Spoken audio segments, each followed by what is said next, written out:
Please welcome our beloved Provincial Governor of Batanes, Honorable Marilu H. Caico, ably represented by the Provincial Human Resources Management and Development Officer, also a proud Ibaneo.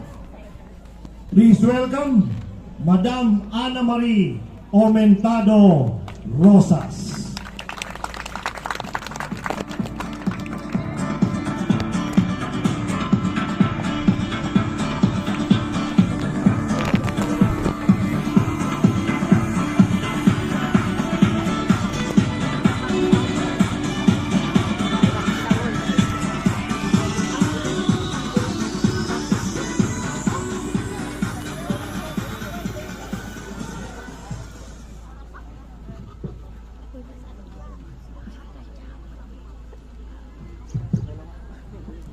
Hari ka manuhod mo rolan ta. Hari ko na pudin. Sa ating pong mahal na Congressman, Honorable Sir Yaco Gato Jr., sa masipag na Mayor ng Ibana, Mayor's National Agencies, mga uniform personnel, sa mga private at civil organizations na nanarito, sa inyong lahat na nakikiisa sa ating 240th Foundation Day.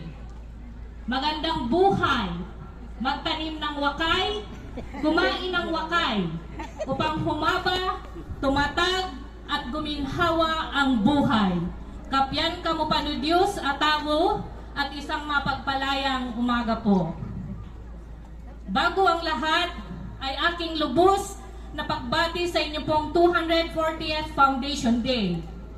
Ipagpatuloy niyo po ang napakagandang adhikain ng festival na ito na may paksang valuing our roots, shaping our future.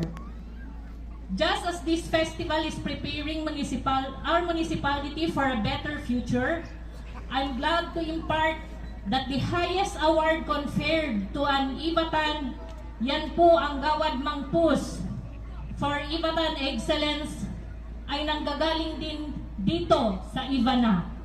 Gaya ni Architect June Velez, Professor Edwin Valiente, nandyan po siya ngayon, at si Ma'am Elena Gabilo. Kung kaya